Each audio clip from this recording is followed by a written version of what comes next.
Hey there and welcome to another GTA 5 car review. Today, we're taking a look at the really unique Declasse Sabre Turbo.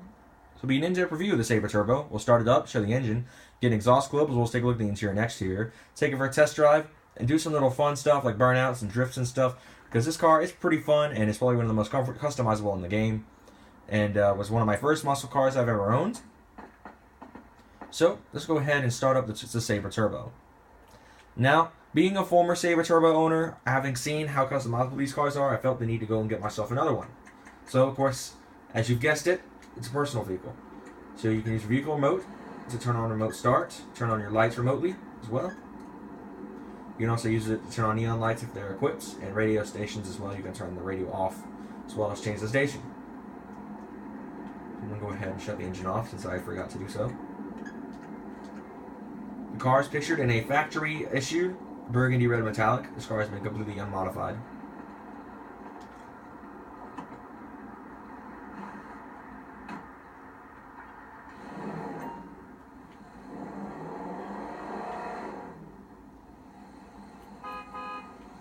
Leather wrap steering, 3-spoke punched hole metal design.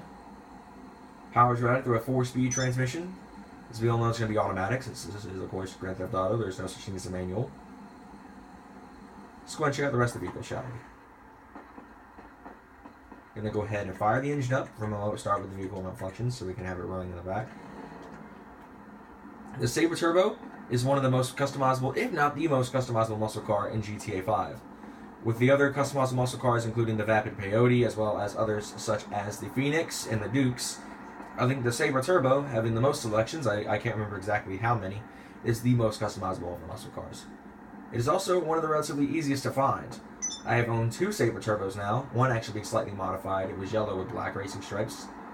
This one is completely factory. I just picked this one up yesterday. It has no modifications whatsoever. This one isn't even insured. That's how little time I've had this car. This car appears to be heavily based on the Chevrolet Chevelle,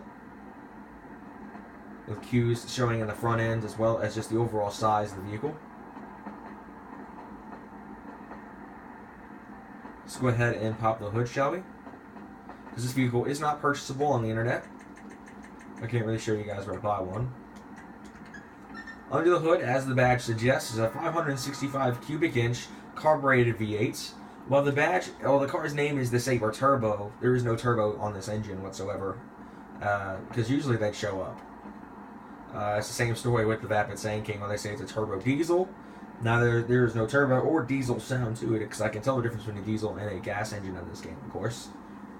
This engine, probably in comparison to its real-life variant, the Chevelle, somewhere in the 450 to 500 range. With the 562 cubic inch, it might be a bit more powerful because that is I think about an 8.5 to 8.6 liter engine, which is massive. So, not quite sure. You can look it up if you feel like looking up what the power output or the displacement is of this engine. So let's go ahead and get ourselves a sound clip.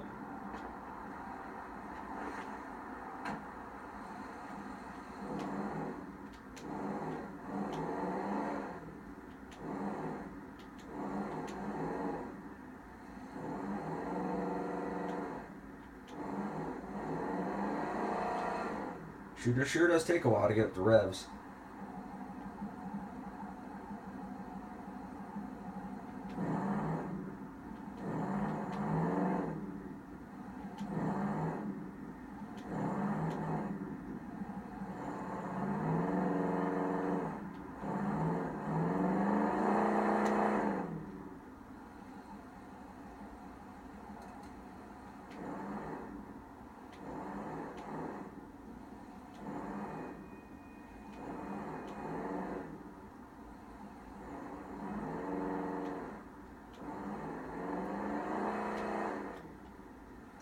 So we're going to go ahead and shut the hood down. The interior of the Sabre is very similar to that of the Ruiner and the Phoenix. It appears to be more lined up though with the car's setup. You do appear to have larger rear seats, which are still cramped since this is of course a 2-door muscle car.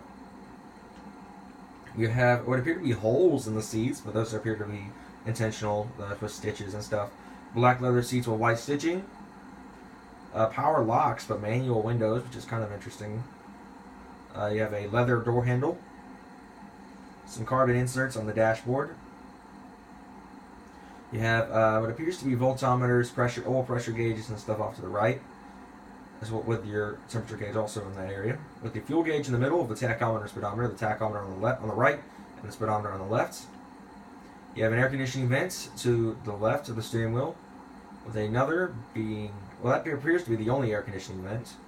Your AC controls are located to the right of the steering wheel, but is basically covered up by your hand while you're driving, with your AM/FM radio to the right of that. You appear to have some dials below with a red switch. I guess that's for a setup for a fire extinguisher in a race car. You have your important lights such as the check engine, the oil, as well as the voltometer, battery, the parking brake, as well as your lights.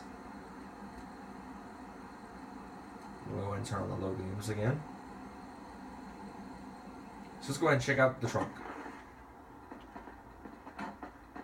To do so, in PS4 and Xbox One, which is basically where this is all taken forward is on the PS4, you can go to vehicle doors and open the trunk. Get quite a large amount of space on the trunk area of this vehicle. I'd probably guess in the somewhere to 20 to 25 cubic foot range. Pretty nice. Of course, you do have the little wheel humps, which is kind of unfortunate because you get a lot of space in those right there. So let's take it for a brief test drive around the block.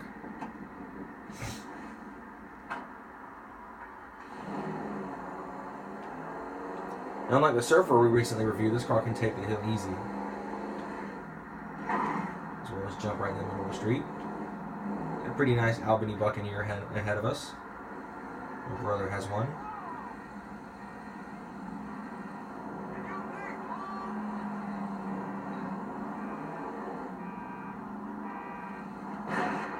Oops.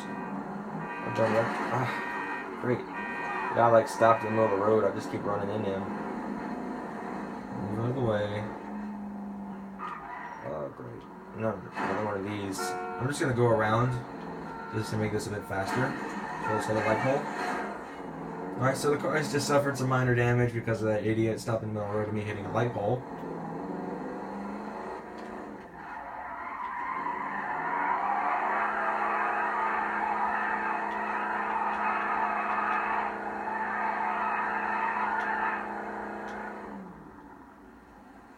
There's a little bit of fun there. Alright then. So that'll do it for this in-depth review of the Declasse Sabre Turbo. Thank you guys so much for watching. Like and subscribe for more, and I'll see you guys in the next one. Take care.